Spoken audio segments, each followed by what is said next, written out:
Salve, salve, rapaziada! E aí, como é que vocês estão? Como estão indo os estudos de Apocalipse?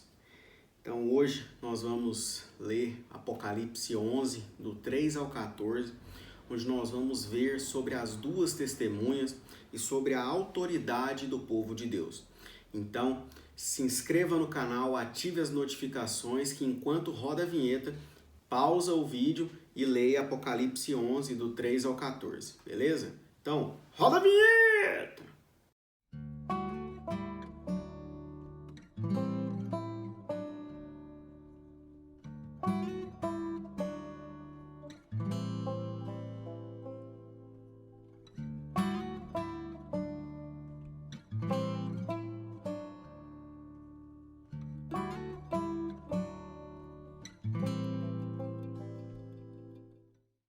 A partir de Apocalipse 9, 21, nós entramos no intervalo entre a sexta e a sétima trombeta. Então aqui ainda no 11, do 3 ao 14, nós ainda estamos nesse intervalo.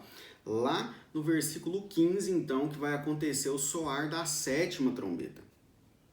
As 6 primeiras trombetas já foram enunciadas. Estamos agora nesta intercessão, aguardando o momento que será anunciada a sétima e a última trombeta, que conclui esta série de eventos escatológicos, culminando com a declaração enfática de que o reino do mundo se tornou do Senhor e do seu Cristo, que nós vamos ver no versículo 15 de Apocalipse 11.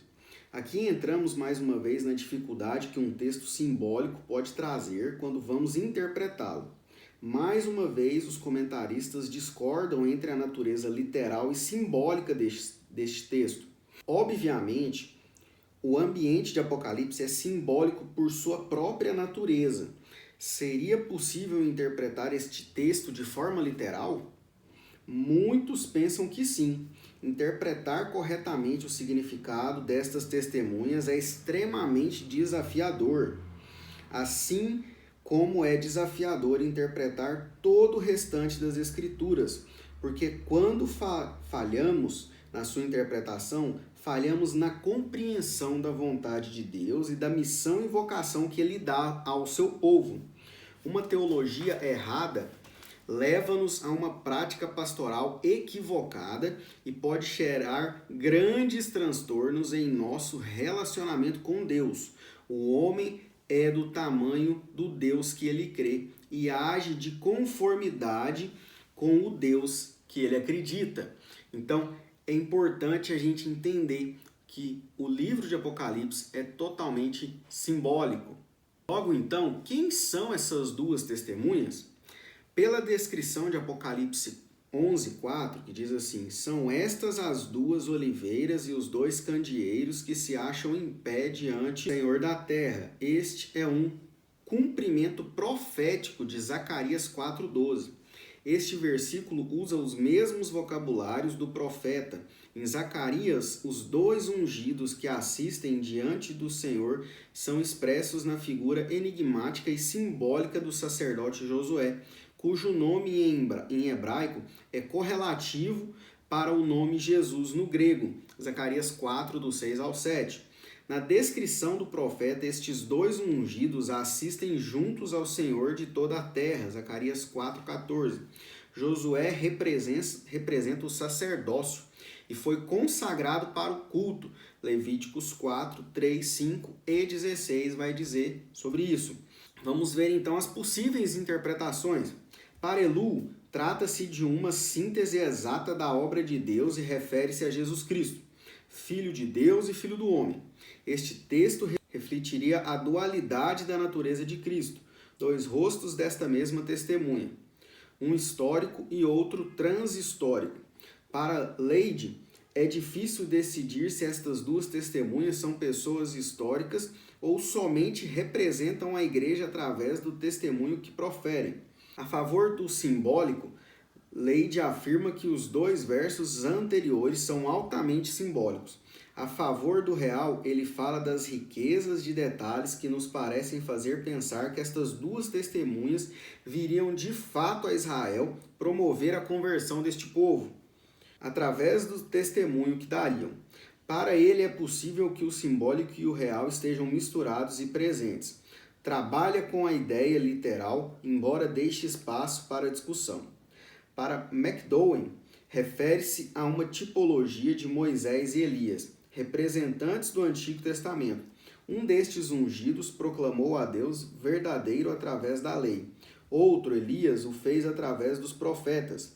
Estes dois homens têm a seu favor o fato de que apareceram na transfiguração com Jesus, em Marcos 9,4, e estariam voltando a Jerusalém para dar-lhes testemunho da verdade. O fato de ambos terem se encontrado com Jesus, dando testemunho de sua messianidade, é altamente significativo. Ali se uniram os representantes da lei, dos profetas e da graça, o que combina perfeitamente com o escopo das Escrituras Sagradas. Outro ponto a ser observado é que um dos milagres que Jesus fez através de Moisés foi transformar água em sangue, Êxodo 7, 14 ao 18.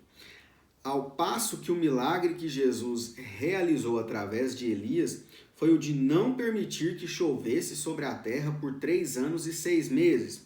Elias, pela sua oração, fechou o céu. 1 Reis 17:1, 2 Reis 1, 9 a 10 e Tiago 5:17.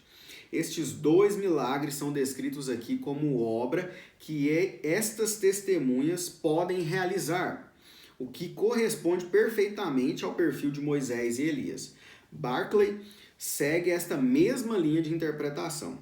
Tertuliano, um dos pais da igreja, refere-se nos seus escritos a uma crença de que Enoque e Elias foram ambos transladados, conforme a descrição da Bíblia, e Deus os teria preservado no céu para serem os ungidos que Deus utilizaria para vencer o anticristo. Gênesis 5:24 e 2 Reis 2:1, que vai falar que eles foram transladados.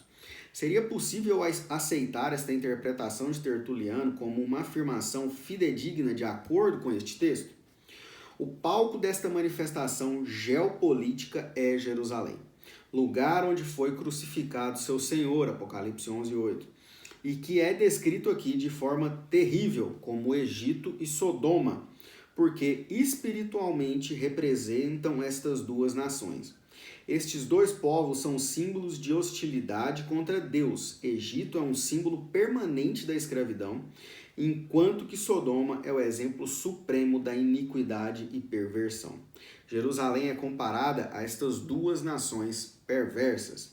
Então, qual seria a razão desse ódio? Da onde viria esse ódio que a gente vê no texto contra essas duas testemunhas? Como afirmamos, McDowell interpreta as testemunhas como a mensagem que a lei e os profetas anunciaram e que nunca foi do agrado dos pagãos. A razão do ódio e oposição é porque estas testemunhas servem de julgamento contra a iniquidade e idolatria dos que desprezam a Deus. Deixar dois corpos expostos e insepultos era a maior indignidade do mundo antigo. 1 Reis 21:24 e Jeremias 8:1 e 2. A gente vai ver isso. Mas é exatamente isto que se faz a testemunhas quando elas são assassinadas, em Apocalipse 11:8. A besta, que é o símbolo dos poderes humanos que são adorados como divinos, é forte opositora a estas testemunhas. Satanás sempre lutará contra aqueles que proclamam com fidelidade as verdades divinas. Apocalipse 11, 7 a 10. Então, qual que é a interpretação?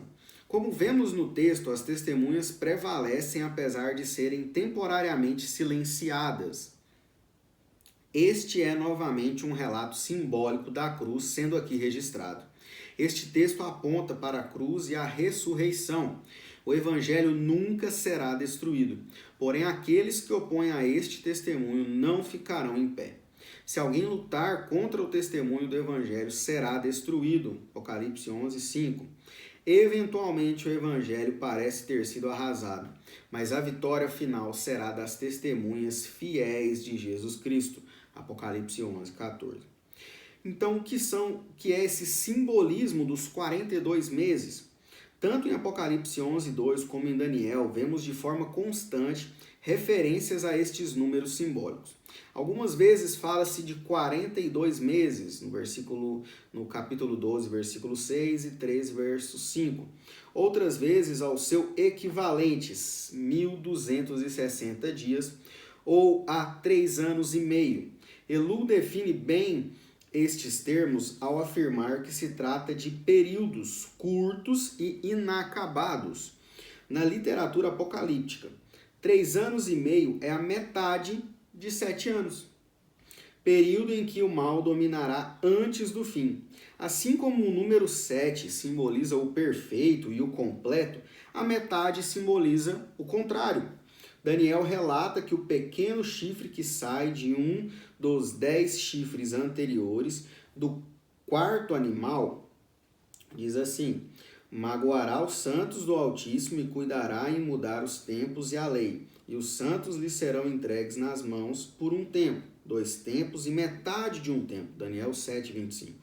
1.260 dias representam um período que Satanás exercerá o poder no mundo como referência aos últimos dias. Então, qual que é a conclusão que nós temos aqui disso tudo? Seja qual for a interpretação deste texto, sendo entendido de forma simbólica ou real, relata o drama da igreja, do povo de Deus em relação à sua missão e à oposição que ela enfrentará. Estas testemunhas, analisadas de forma simbólica ou real, nos falam da igreja militante de Cristo com sua mensagem perturbadora e o enfrentamento que tal mensagem gera. Diante disto, podemos extrair algumas lições. A primeira delas, as testemunhas serão sempre distinguidas pela unção e luz que recebem do Espírito Santo. Elas estão em pé diante do Senhor, Apocalipse 11:4. Estar em pé diante de Deus representa a dignidade do seu povo, apresentada aqui por 2 figuras, que são elas, primeira, a oliveira, símbolo da unção, representa o óleo do Espírito. É a unção de Deus sobre a sua igreja. Unção é a capacidade espiritual que Deus dá à igreja para exercer seu ministério de forma efetiva. Sem unção é impossível realizar efetivamente a obra de Deus. Segundo ponto, o candeeiro representa a luz do evangelho, a missão da igreja no meio das trevas. É uma figura do povo de Deus no meio de uma geração que perdeu seu senso de direção espiritual e moral e que anda cega, incapaz de ver a luz que vem da graça de Deus. Nós estamos vivendo isso? Com certeza. Analise bem, nós precisamos analisar a história. A história faz parte das nossas vidas e assim nós conseguimos enxergar que tudo está se cumprindo. Segundo ponto, as testemunhas serão sempre pessoas cheias de autoridade e do poder do Espírito. Elas têm autoridade para fechar o céu, para ferir a terra, para converter a água em sangue. A palavra destas testemunhas é confirmada pelos prodígios que acompanharão a mensagem. E aqui queria trazer uma história que inclusive está no livro, que é do pastor Ronaldo Lidório. Ronaldo Lidório é um missionário brasileiro que foi chamado por Deus para iniciar a pregação do evangelho entre uma tribo agrafa, a nação Concomba, no norte da África. Até 1990, este povo, com quase 2 milhões de habitantes, dividido em aldeias com 23 dialetos e sem nada escrito, nunca tinham ouvido uma pessoa testemunhar do amor de Cristo. Após 8 anos de trabalho, já existem mais de 3.000 convertidos e 5 igrejas já foram organizadas no meio daquele povo. Ao chegar na aldeia, com conhecimento mínimo da língua, foi procurado por uma mulher cujo filho estava coberto de chagas e que, ouvindo que havia uma pessoa falando de um Deus verdadeiro, resolveu pedir ajuda a este Deus, caso ele tivesse poder para curá-lo. Ela teve que viajar quase 3 dias para encontrar-se com um missionário. Aquele missionário fez aquilo que deveria fazer, orou com fé para que aquela criança fosse curada e que o nome de Jesus pudesse ser glorificado acima de todos os falsos conceitos teológicos que ali eram propagados no meio daquele povo animista. Orou, enrolou novamente aquela criança no seu manto e despediu-se da mulher. Alguns dias depois, ela voltou com a criança completamente curada e, rendendo sua vida a Jesus, dava testemunho do que Deus fez e, por onde passava, referia-se ao Deus verdadeiro que aquele homem branco estava pregando. O povo de Deus recebeu esta autoridade para pregar o Evangelho, e esta é uma das características daqueles que testemunham fielmente esta mensagem. O poder de Deus sempre estará entre eles. Então aqui essa ilustração, essa história do pastor Ronaldo Lidório ilustra muito bem que nós, as testemunhas, fomos revestidos de poder e autoridade pelo Espírito Santo. Terceiro ponto, as verdadeiras testemunhas sempre enfrentarão oposição e resistência declarada do inimigo. A relação não é e nem pode ser pacífica, porque a missão da igreja é de opor-se às obras do diabo e das trevas. Quarto ponto, as testemunhas pregam de forma perturbadora, tornam-se oposição ao mundo. O texto declara que elas literalmente atormentaram aos que moram sobre a terra, no versículo 10 de Apocalipse 11. Pelo que anunciam, vivem e preguem, tornam-se contra a cultura e perturbam a visão secular, a cosmovisão materialista e a cultura vigente numa sociedade. Para que a mensagem alcance o seu objetivo, que é o de gerar perturbação na alma dos ouvintes, duas armas são fundamentais.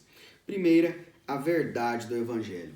Quando pregamos o que as pessoas querem ouvir e não o que Deus tem a dizer, podemos agradar ao invés de perturbar. Mas quando a palavra de Deus é pregada com seriedade, profundidade e unção, ela não é facilmente assimilada. Quando Jonathan Edwards pregava seu conhecido sermão Pecadores nas mãos de um Deus irado, a descrição do inferno era algo tão real e séria que as pessoas se apegavam às colunas do templo com medo de serem enviadas para lá. O apóstolo João sentiu o drama de comer o livrinho que era doce na boca, mas era amargo no estômago. Nós estudamos esse texto ali de Apocalipse 10, 9, recentemente, nas últimas aulas. Então, precisamos pregar a verdade. Não podemos massagear o ego e não agradar os ouvidos dos nossos ouvintes. Nós precisamos pregar a verdade para que ela perturbe a alma dos ouvintes. Segundo ponto, o poder da oração. A gente vem falando várias vezes, repetidas vezes no estudo de Apocalipse sobre o poder e a importância da oração. A mensagem do Evangelho se torna um tormento quando vem regada por uma atitude de oração por parte da igreja e do pregador. Quinto e último ponto, as testemunhas serão inexoravelmente vitoriosas. Muitas vezes na história, a igreja teve sua boca fechada, foi silenciada, aparentemente derrotada. Mas Deus fez novamente surgir vidas nos seus escrombos. A igreja muitas vezes parece perder alguns rounds, mas a vitória pertence ao povo marcado por Deus. Então, o povo de Deus é vitorioso. Heresias, perseguições, oposição humana muitas vezes se levantam contra o povo de Deus. Parece o triunfo das trevas, parece que a besta venceu, mas a igreja, aparentemente morta, recebe um novo sopro de Deus e se torna mais eficiente que nunca na sua missão de evangelizar e testemunhar o Filho de Deus. O período que antecedeu a Reforma Protestante no século XVI foi um período no qual a igreja estava aparentemente morta. A corrupção e o seu distanciamento de Deus pareciam apontar para um melancólico final. A corrupção moral do clero, a perda da relevância da Bíblia, as indulgências, tudo parecia indicar que o testemunho perdera o seu poder.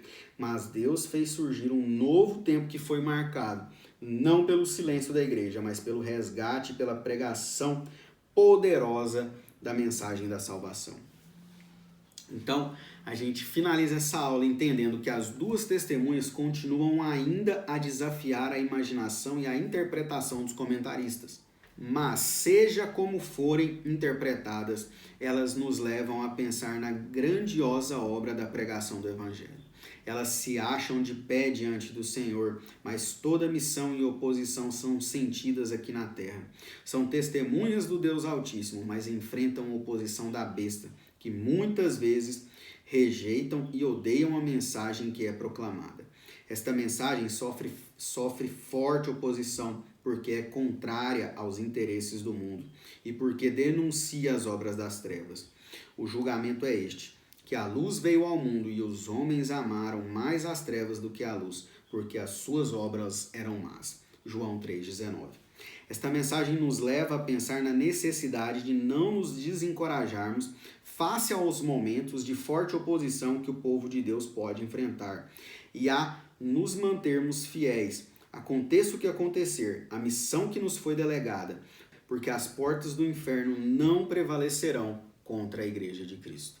Então, este é o estudo de hoje sobre o poder que o povo de Deus tem, o poder que estas testemunhas, que nós testemunhas temos, que nós precisamos cumprir a nossa missão de anunciar o Evangelho de Cristo e de nos revestir de poder e de unção através da oração que nos é dada pelo Espírito Santo. Beleza? Espero que essa aula tenha edificado você e que você tenha pensado um pouco sobre como ser uma verdadeira testemunha de Cristo.